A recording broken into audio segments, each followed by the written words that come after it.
दोस्तों JKSSB PYQ previous year questions की series में एक बार फिर से आपका स्वागत करता हूं और ये आज का एपिसोड बहुत ही ज्यादा इंपॉर्टेंट होने वाला है।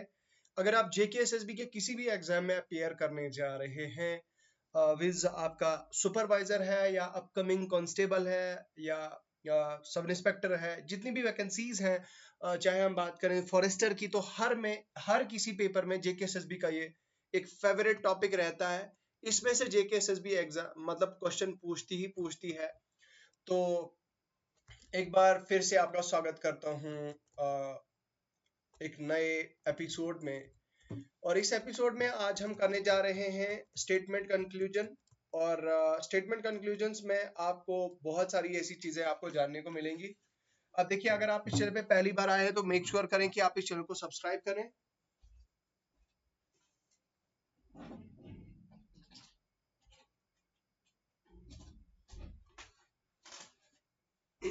ओके, सो सब्सक्राइब करें चैनल को और वीडियो को लाइक करें, शेयर करें। तो चलिए इसी के साथ आज का ये वीडियो यहीं से स्टार्ट करते हैं। देखो यार, यहाँ पे क्वेश्चन को अगर आप पढ़ें तो क्वेश्चन को अगर आप देखें, यहाँ पे क्वेश्चन की लैंग्वेज क्या बता रहा है। यहाँ पे बता रहा है कि आपको स्टेटमेंट देखनी है कौन सी ट्रू है। अब ये क्वेश्चन जो है वो आपका फाइनेंस इंस्पेक्टर में जो एग्जाम हुआ अभी 2024 में, ये उसमें आया हुआ और उसमें पूछा गया है। ये क्वेश्चन है। क्वेश्चन क्या पूछ रहा है, मतलब स्टेटमेंट। अब स्टेटमेंट को पढ़ो जरा। Riaz age is twice as Neha. Neha's age is half that of Preeti. ठीक है। कंक्लूजन क्या बोल रहा है? Riya and Preeti are of same age. Riya and Preeti are older than Neha. असल में ये जो स्टेटमेंट के कंक्लूजन के जो क्वेश्चंस होते हैं, ये हम वेन डायग्राम से, ये वेन डायग्राम होती है, वेन डायग्राम से सॉल्व करते हैं। इसमें थोड़ा सा अलग प्रोसेस लगेगा, अलग मेथड लगेगा, इसलिए हम यहाँ पे ये वाला क्वेश्चन करेंगे। ठीक है। नाउ ये हमारा फाइनेंस सब इंस्पेक्टर में पूछा गया है। All bacteria are micro organisms, all pathogen are micro organisms. तो माइक्रो ऑर्गेनिजम्स यहाँ पे, अब सबसे पहले हम कंक्लूजन नहीं पढ़ेंगे, हम स्टेटमेंट के अकॉर्डिंग डायग्राम बनाएंगे। अब यहाँ पे आप दो चीजों को पकड़ो, एक है आपका बैक्टीरिया, दूसरा है आपका माइक्रो ऑर्गेनिज्म, तीसरा है आपका पैथोजन, चौथा है आपका micro organism. Now look at this bacteria. All bacteria are micro organism. पहले हम बैक्टीरिया का डायग्राम बनाएंगे। बैक्टीरिया का डायग्राम बना दिया मैंने। All bacteria are micro organism. तो अब हम यहां से इसके बाहर क्या बनाएंगे? माइक्रो ऑर्गेनिजम्स की डायग्राम बनाएंगे। ओके। अब बैक्टीरिया के बाहर मैंने माइक्रो, ऑल बैक्टीरिया। अब माइक्रो ऑर्गेनिज्म, क्योंकि देखो यहाँ पे आप सीधी सी बात में समझोगे, मतलब जब भी कोई किसी कहीं पे कोई रूम में होगा, वो तो ऑब्वियसली वो उसी के अंदर आएगा ना, वो आधा तो नहीं होगा उसमें। तो इसका मतलब ये है कि मान लो, मैंने आपको बोल दिया कि किसी आपका जो पैसा है किसी बैंक में पड़ा हुआ है, वो ऐसा थोड़ी होगा कि भाई आधा बैंक के बाहर होगा, इधर होगा, उधर होगा, इधर होगा। ऑल मनी, आपका ऑल मनी जो है वो बैंक के अंदर होगा। तो दैट मीन बैंक आपका होल एंटिटी आ गया, और जो मनी है आपका वो छोटी एंटिटी आ गया। ये छोटी एंटिटी मतलब ऑल मनी आपका किस में है? बैंक में है। तो वही यहाँ पे उसी को रिलेट करके आप समझ सकते हैं। All bacteria are pathogen, all bacteria are micro organism, all pathogen are micro organism. अब यहाँ पे इसको हम ऐसे समझ सकते हैं। अब बैक्टीरिया और माइक्रो पैथोजन और माइक्रो ऑर्गेनिज्म के बारे में कोई रिलेशन नहीं दिया है, तो यहाँ पे हम एक और डायग्राम बनाएंगे। ठीक है। यहाँ पे ये आ गया हमारी डायग्राम, और ये आ गया हमारी पैथोजन, ये आ गया हमारा माइक्रो ऑर्गेनिज्म। ठीक है, पैथोजन माइक्रो ऑर्गेनिज्म। अब यहाँ पे इसको हम ऐसे भी बना सकते हैं, देखो ये इस तरह से, ये देखो ऐसे, और ये आ गई मेरी बैक्टीरिया की डायग्राम, और ये आ गई मेरी पैथोजन की। ये आ गया बैक्टीरिया, ये आ गया पैथोजन। ठीक है, बैक्टीरिया और पैथोजन। अब यहाँ पे स्टेटमेंट तो हो गई, स्टेटमेंट के अकॉर्डिंग हमने डायग्राम बना दी। अब हम कंक्लूजन देखते हैं। Some pathogen are bacteria, some pathogen are bacteria. अब देखो यार, यहाँ पे पैथोजन और बैक्टीरिया को कोई रिलेशन इन्होंने नहीं बताया है। ठीक है। अब ये अलहदा अलहदा भी हो सकते हैं, ये जरूरी नहीं है कि ये मिले हुए हों, ठीक है। हमें यहाँ पे, हालांकि यहाँ पे बैक्टीरिया और पैथोजन के बारे में कोई डायरेक्ट रिलेशनशिप हमें नहीं बताया गया है, so we can just assume कि ये जो है इनके बारे में, ऑब्वियसली यहाँ पे जो हमें दिखाई दे रहा है दैट इज कि इन दोनों के बीच में कोई रिलेशन नहीं है। some bacteria are some pathogen are bacteria, कुछ पैथोजन बैक्टीरिया है, तो इसका मतलब ये हुआ, ये आपका स्टेटमेंट गलत हो जाएगी, ये नहीं है। All pathogen are not bacteria, all pathogen are not bacteria, सभी पैथोजन बैक्टीरिया नहीं है, तो इसका मतलब ये हम इसको सही मान सकते हैं।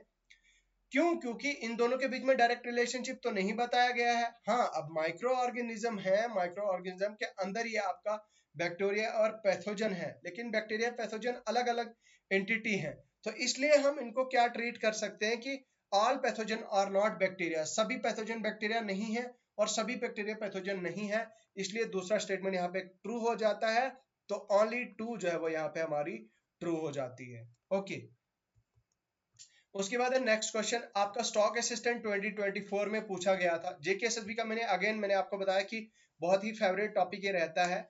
सम सिटीज आर टाउन, अब देखो जो ऑल होता है ना, ऑल होता है, ऑल के अंदर फिर ये इस तरह एंटिटी आती है, लेकिन जब हम सम की बात करते हैं तो ये इतना पोर्शन आ जाता है। अब मैंने आपको क्या बताया कि पहले मैंने सिटी को लेना है, फिर टाउन को लेना है, फिर सिटी को लेना है, फिर विलेज को लेना है, फिर विलेज को लेना है और डिस्ट्रिक्ट को लेना है। अब देखो मजे की बात, ये आ गया मेरा सिटीज, ठीक है, cities, some cities are town, तो कुछ सिटीज, ये पूरी नहीं बल्कि कुछ सिटीज क्या है, टाउन है। क्या है? कि सिटीज जो है वो क्या है, टाउन है। ऑल सिटीज आर विलेज, अब ये देखो टाउन के बारे में बात नहीं कर रहा है, लेकिन सिटी के बारे में बता रहा है कि सभी सिटीज विलेज है। यहां पे देखो, इसको हम पूरा इसके अंदर डालेंगे, ये पूरी एंटिटी, सिटीज वाली एंटिटी इसके अंदर आ जाएगी, तो ये क्या आ गया आपका, all cities are villages. No village is district, अब देखो विलेज, विलेज और डिस्ट्रिक्ट के बारे में कोई भी रिलेशन नहीं है, यहां पे पूरा क्रॉस दे दिया है, इसका मतलब है कि इन दोनों के बीच में कोई पॉसिबिलिटी हो सकती है। अब हम कंक्लूजन पढ़ेंगे तो फिर हमें पता चलेगा। देखो यार, यहाँ पे देखो क्या बताया जा रहा है, some villages are towns, some villages are town, क्या कुछ विलेजेस टाउन हो सकते हैं? यहाँ पे रिलेशन हमारा बताया गया है सिटीज और टाउन के बीच में। अगर मतलब, क्योंकि अब विलेजेस के अंडर मतलब सारी सिटीज जो है वो विलेजेस है, अगर सारी सिटीज विलेजेस है, इसका मतलब यह है कि टाउन और सिटी के बीच में कुछ तो कुछ रिलेशन है, मतलब कुछ सिटी टाउन है ना, तो लेकिन दूसरी स्टेटमेंट क्या बोल रहा है कि सारी सिटी विलेज है, तो इसका मतलब ये हुआ कि कुछ पार्ट तो इसका होगा ना, तो ये बता रहा है some villages are town, yes this statement is true, इसको हम ट्रू मानते हैं। all district belong being town is a possibility, all district being town is a possibility, सभी district being town is a possibility, तो अब yes ये हो सकता है। देखो मतलब हालांकि यहाँ पे नहीं, यहाँ पे देखिए ऑल डिस्ट्रिक्ट, यहाँ पे अगर सम होता तो हम मान के चल सकते, लेकिन यहाँ पे ऑल डिस्ट्रिक्ट, अब मैं मान के चलता हूँ कि मैं डिस्ट्रिक्ट को टाउन में डाल दूंगा, ये आ गया मेरा डिस्ट्रिक्ट इसके अंदर। जब ऑल डिस्ट्रिक्ट, ये सारे डिस्ट्रिक्ट इसके अंदर आएंगे, तो इसका मतलब ये होगा कि कुछ डिस्ट्रिक्ट इसमें भी इंक्लूड हो जाएंगे, तो ये पहली वाली स्टेटमेंट को जो है वो पहली दो स्टेटमेंट को कंट्राडिक्ट करेगा, तो ये दूसरी जो है वो आपकी स्टेटमेंट गलत हो जाती है यहाँ पे, तो ओनली स्टेटमेंट वन जो है वो आपकी जो है वो ट्रू है, तो ओनली स्टेटमेंट वन जो है वो आपकी ट्रू है, option D is the right answer. Question number 3, अब देखो स्टॉक असिस्टेंट में ही ये आपका 2024 में पूछा गया है, ऑल पेट्स आर एनिमल्स, ये है आपकी स्टेटमेंट। असल में हमें स्टेटमेंट को पढ़ के डायग्राम बनानी होती है, उसके बाद डायग्राम के बेसिस पे हमें कंक्लूजन में वहां पे सोल्यूशन ढूंढना होता है, बस यही लॉजिक होता है, यही फंडा होता है। अब देखो क्या बोल रहा है कि ऑल पेट्स आर एनिमल्स, ये रहे मेरे पेट्स और ये रहे मेरे एनिमल्स, ये सारे पेट्स क्या है, एनिमल्स हैं। ऑल एनिमल्स आर मैमल्स, अब देखो एनिमल्स को मैमल्स की लिस्ट में डाल दिया है, ये देखो ये आ गए mammals, okay. All animals are mammal, no animal is a fish, no animal. अब ये आ गया एनिमल आपका। अब एनिमल और फिश के बीच में कोई रिलेशन नहीं है तो इधर मैं फिश का बना दूंगा, ये देखो यहाँ पे फिश, इनके बीच में क्रॉस कर दूंगा क्योंकि इनके बीच में कोई रिलेशन है ही नहीं, ठीक है। सम फिशेज आर बर्ड्स, अब कुछ फिशेज जो है वो क्या है, बर्ड्स हैं, क्या है, कुछ फिशेज क्या है, बर्ड्स हैं यहां पे। लेकिन याद रखना नो एनिमल इज फिश, कोई भी जानवर फिश नहीं है। अब देखो कंक्लूजन पढ़ते हैं, कंक्लूजन में हमें क्या पता चलता है, no mammal is a pet, no mammal is a pet. अब असल में अगर देखा जाए कि all pet are mammals,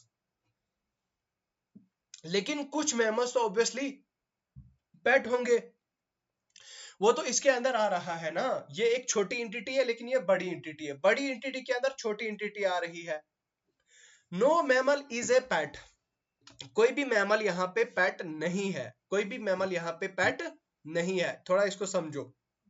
no mammal is a पेट, तो यहाँ पे ये क्वेश्चन, ये स्टेटमेंट आपकी गलत, कंक्लूजन आपकी गलत हो जाती है। क्यों? क्योंकि यहाँ पे क्या बोल रहा है, कोई भी मैमल पेट नहीं है, ये तो एक ही इंटिटी के अंदर आ रहा है ना। अब मैमल तो एक बड़ी इंटिटी है, ये छोटी इंटिटी है, लेकिन कहीं ना कहीं ये बड़ी, इनका रिलेशन है, थोड़ा बहुत कुछ तो है, मतलब कुछ तो है। अगर यहाँ पे स्टेटमेंट होती some mammals are pet, some mammals are pet, तो यहाँ पे ये कंडीशन आपकी ठीक हो जाती, लेकिन यहाँ पे बोल रहा है कि नो मैमल, तो ये गलत है। All birds being animal is a possibility. अब देखो एनिमल्स और फिश के बीच में यहाँ पे क्लियर कट बता दिया गया है, क्लियर कट बताया गया है कि उनके बीच में all animals are mammal, no animal is fish, कोई भी जानवर जो है वो फिश नहीं है, यानी कि कोई भी ये फिश वाला जो है वो इसके अंदर, ये इसके अंदर नहीं फिट बैठेगा, ठीक है। फिश वाली इंटिटी एनिमल के अंडर नहीं आएगी, ठीक है, एनिमल के अंडर नहीं आएगी। अब कुछ बोल रहा है कि कुछ बर्ड जो है वो फिश है, थोड़ा लॉजिक लगाओ ना यार, यहाँ पे कुछ बर्ड जो है वो फिश है। अगर हमें यहाँ पे स्टेटमेंट में बताया है कि फिश जो है वो कोई एनिमल फिश नहीं है, तो फिर ये कैसे ठीक हो सकती है दूसरी पॉसिबिलिटी, ये भी तो गलत है। All animals being bird is a possibility, ये बोल रहा है कि सारे एनिमल्स, सारे जानवर जो है वो बर्ड हो सकते हैं, इसका मतलब ये बर्ड को इसका मतलब इसका एंटिटी बना रहा है, एनिमल को इधर रख रहा है और इसके बाहर इसको बर्ड्स को डाल रहा है, ठीक है, बर्ड्स को बाहर वाली एंटिटी में डाल रहा है। दैट मींस यहाँ पे, लेकिन दूसरी कंडीशन कॉन्ट्राडिक्ट कहां पे कर रही है, बोल रहा है कि सम फिश आर बर्ड्स। अब जब कुछ फिशेस बर्ड है, लेकिन वहां पे खुद बता रहा है कि no animal is a fish, कोई भी एनिमल फिश नहीं है, तो इसी से ये कॉन्ट्राडिक्ट हो जाती है, दूसरी गलत हो जाती है। सम पेट्स आर बर्ड्स, अब देखो सम पेट्स आर बर्ड्स, कुछ पेट्स जो है वो बर्ड्स है। यहाँ पे अगर इसको देखा जाए सम पेट्स आर बर्ड्स, कुछ पेट्स इस तरह से जो है मैं बना सकता हूँ, बिल्कुल बना सकता हूँ, ये मेरे लिए एक कंडीशन बन सकती है, सम पेट्स आर बर्ड्स बिल्कुल बन सकती है। अगर फिश होता तो गलत हो जाता, लेकिन some pets are birds is a possibility, ठीक है। No pet is a fish, no pet is a fish, कोई भी पेट जो है वो फिश नहीं है। तो यहाँ पे जो है वो अगर हम इस कंडीशन को देखें, no pet is a fish, यहाँ पे देखिए। अब ये बोल रहा है कि इन दोनों के बीच में अगर जो है वो no all animals are mammal, no animal is a fish, कोई भी एनिमल फिश नहीं है। अगर इसका और इसका आपस में रिलेशन नहीं है तो यहाँ पे no pet is a fish, यहाँ पे जो है वो एक कंडीशन यहाँ पे ठीक हो जाती है। तो आंसर है आपका, आंसर है आपका यहाँ पे इसमें let me just verify it, यहाँ पे कुछ गड़बड़ लग रहा है मुझे। No pet is a fish, कोई भी पेट जो है वो फिश नहीं है। तो सम पेट्स आर बर्ड्स, कुछ पेट्स जो है वो क्या है, बर्ड्स हैं, ये एक पॉसिबिलिटी बन सकती है हमारे पास। सम अगर यहाँ पे मुझे लगता है some pets being birds is a possibility अगर होता तो शायद ये कंडीशन ठीक हो जाती, लेकिन कहीं ना कहीं option D is the right answer. क्यों कंफ्यूजन यहाँ पे नहीं होनी चाहिए, और अगर पॉसिबिलिटी होती, पॉसिबिलिटी है, लेकिन यहाँ पे directly some pets are birds, कुछ पेट्स बर्ड्स है, यहाँ पे डायरेक्ट रिलेशन नहीं है, तो ये कंडीशन भी आपकी, ये भी आपकी गलत हो जाती है, यहाँ पे एबीसी गलत हो जाती है, खाली डी जो है वो आपका राइट हो जाता है। पंचायत सेक्रेटरी में पूछा गया था 2023-24 का जो एग्जाम हुआ, some actors are singers, all singers are dancers, कुछ एक्टर्स सिंगर्स हैं। देखो मैं पहले एक्टर्स की डायग्राम बनाऊंगा, फिर मैं सिंगर्स की डायग्राम बनाऊंगा। Some actors are singers, all singers are dancers, सभी सिंगर्स क्या है, सिंगर्स क्या है, डांसर्स है। ठीक है, अब देखो बस बन गई ये तो स्टेटमेंट, ये दोनों स्टेटमेंट के बेसिस पे हमारी डायग्राम बन गई। अब हम अगर सोल्यूशन देखें, सम एक्टर्स आर डांसर, कुछ एक्टर्स क्या है, डांसर है, बिल्कुल सही है, क्योंकि इन दोनों का ये इसके अंदर सब एंटिटी है, इसके अंदर एंटिटी आती है। नो सिंगर इज एक्टर, कोई भी सिंगर एक्टर नहीं है, तो ये कंडीशन आपकी गलत हो जाती है। यहां पे हमारी कंडीशन 1 फॉलोज आंसर हो जाता है। क्यों? क्योंकि कुछ एक्टर जो है वो डांसर है, यहाँ पे डांसर फुल एंटिटी है। एक्टर और सिंगर के बीच में देखो, ध्यान देखो, यहाँ पे सिंगर है, ये सिंगर के अंदर आ रहा है डांसर। अब ये बोल रहा है कि सिंगर और एक्टर के बीच में जो है वो रिलेशन है। ऑब्वियसली जब इन दोनों के बीच में है तो ये बड़ी एंटिटी के ये छोटी अंदर आ रही है, तो ऑब्वियसली बात है ये कंडीशन ऑप्शन मतलब कंडीशन 1 मेरी ठीक हो जाती है यहाँ पे। अब देखो क्वेश्चन नंबर 4 है आपका, पंचायत सेक्रेटरी का ही है। All the flutes are instrument. अब देखो इन फ्लूट्स को मैंने FLUTES, फ्लूट्स को मैंने all flutes are instruments, okay. All harmoniums are flutes. अब देखो सभी हारमोनियम क्या है, फ्लूट्स है। ऑल हारमोनियम्स क्या है, तो इसका मतलब यह हुआ कि हारमोनियम मेरे किसके अंदर आएंगे, फ्लूट्स के अंदर आएंगे। उसके बाहर आएगा मेरा फिर इंस्ट्रूमेंट्स। थोड़ा sorry sorry sorry sorry sorry sorry sorry sorry, माफ करो भाई साहब, गड़बड़ हो गया, गड़बड़ हो गया। मैं सीधा हवाबाजी में सीधा कंक्लूजन पे आ गया ब्रो, दिस इज रॉन्ग। तो देखो all the harmoniums are instrument, ये देखो ये रही मेरी स्टेटमेंट, इधर ये रहे मेरे harmonium. All the harmoniums are instruments क्या है मेरे, इंस्ट्रूमेंट्स, ठीक है। All the harmoniums are instrument, all the instruments are flutes, तो सभी इंस्ट्रूमेंट्स क्या है मेरे, फ्लूट्स है, ओके। बहुत easy, very easy. All the flutes are instruments, सभी फ्लूट्स जो है वो इंस्ट्रूमेंट हैं, ये गलत है। अगर all the instrument are flute होता तो ये आंसर ठीक हो जाता, लेकिन पहली कंडीशन यहाँ पे गलत हो जाती है। All the harmonium are flute, all the harmonium are flutes, yes ये कंडीशन यहाँ पे ठीक हो जाती है। ओनली 2 फॉलोज यहाँ पे आपका आंसर हो जाता है। Very easy and very interesting and very मजेदार। सम मैंगोज आर येलो, कुछ मैंगो जो है वो क्या है, ठीक है। सम मैंगो क्या है, कुछ मैंगो क्या है वो येलो है, क्या है। सम टिक्सो आर मैंगोज, कुछ टिक्सो मैंगोज है, कुछ टिक्सो मैंगोज है और कुछ मैंगो येलो है। अब यहाँ पे जो रिलेशन बताया कि अब बोल रहा है कि सम मैंगोज आर ग्रीन, कुछ मैंगो ग्रीन है। भाई यहाँ पे ग्रीन का दूर दूर का कोई जिक्र ही नहीं, तो ये कंडीशन गलत हो जाती है यहाँ पे। Tixo is a yellow, tixo is a yellow, तो यहाँ पे देखो टिक्सो इज ए येलो के बीच में क्या रिलेशन बन रहा है, ये भी गलत है। Option D is the right answer, okay.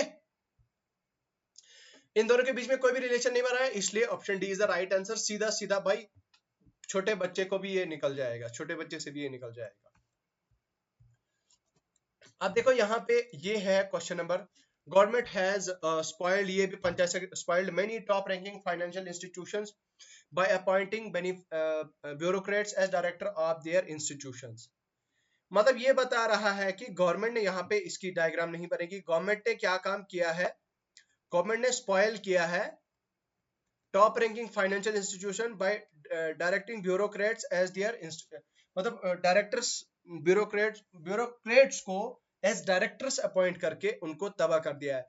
अब कंक्लूजन बोल रहा है कि government should appoint director of financial institution, take into consideration the enterprise of the person in area of finance, expertise not enterprise, it's expertise। ये बात सही हो जाती है भाई, ये तो सीधी कॉमन सी बात है। The director of financial institute should expertise commensurate with financial work carried out by institutes। तो भाई ये दोनों कंडीशंस कहीं ना कहीं ठीक हो जाती हैं यहाँ पे मेरे जो है वो व्यू में। तो यहाँ पे ओनली वन ओनली टू, तो ये नहीं मतलब हम नहीं बता सकते, तो यहाँ पे इधर वन और टू यहाँ पे कंडीशन ठीक हो जाती है। उसके बाद population decrease coupled with decreasing resource is going to the scenario of many developing countries to come. कब, अच्छा बोल रहा है कि डिप्लीटिंग सोर्सेज, जैसे जैसे सोर्सेज को डिप्लीट किया जा रहा है, जैसे जैसे सोर्सेज को डिप्लीट किया जा रहा है, वैसे वैसे क्या हो रहा है, depleting sources is going to the scenario of many countries in population decrease coupled with decreasing resources is going to the scenario of many developing countries in days to come। मतलब आने वाले वक्त में हमें ये पता चल जाए कि जैसे जैसे सोर्सेज को डिप्लीट किया जाएगा तो वैसे वैसे पॉपुलेशन भी डिक्रीज कर दी हो जाएगी। The population of developing countries in is continue to increase in future. तो ऐसा डेवलपिंग कंट्रीज के बारे में यहाँ पे कोई बात ही नहीं हुई है, तो इसको हम गलत मानेंगे। it will be very difficult for the government of developing countries to provide its citizen decent quality of life। तो यहाँ पे देखो, अगर पहली आप देखो देखो कहीं ना कहीं स्टेटमेंट में बात की जा रही है आपकी डिप्लीटिंग सोर्सेज के बारे में, सोर्सेज को डिप्लीट किया जा रहा है। अगर हम आप मैंने डेवलपिंग कंट्री, हाँ यहाँ पे सॉरी माफ कीजिएगा, यहाँ पे डेवलपिंग कंट्रीज की बात हुई है, जस्ट थोड़ा हेजट में थोड़ा सा गड़बड़ हो गया।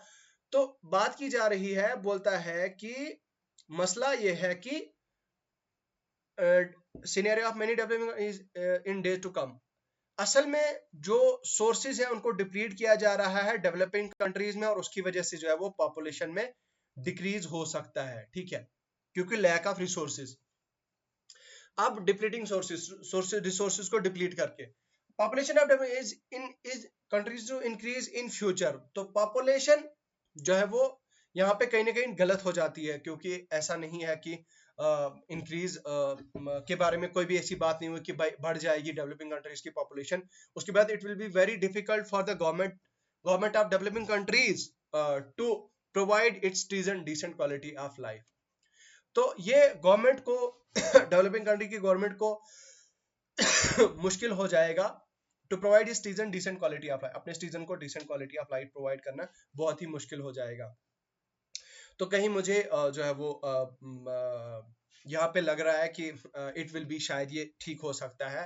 तो यहाँ पे मैं बता सकता हूँ कि अब यहाँ पे भी थोड़ा सा ये कंट्राडिक्ट कर रही है हल्की सी, तो यहाँ पे मैं इधर वन और टू जो है वो मान के चल सकता हूँ। बाकी you can write in the comment section अगर आपको लगता है कि थोड़ा सा क्वेश्चन में हेर फेर है।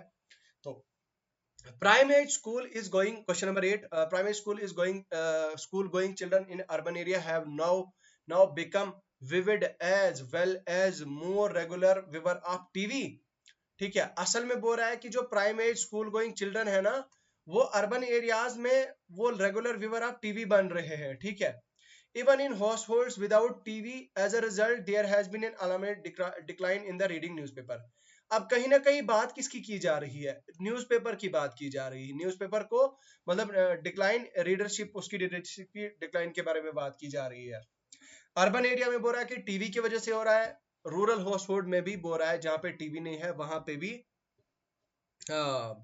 यहाँ पे वो नहीं देखा जाए। अब कंक्लूजन क्या है, method of increasing readership of newspaper should be devised, a team of experts should be sent to the either countries to study impact or impact of TV and readership of newspaper। तो यहाँ पे जो है वो कहीं ना कहीं मुझे लगता है दोनों कंडीशंस कहीं ना कहीं सही हो सकती हैं, हम किसी भी एक कंडीशन को गलत नहीं ठहरा सकते। तो इसका आंसर भी जो है वो हमारा ऑप्शन सी हो जाएगा, ऑप्शन सी हो जाएगा हमारा राइट आंसर।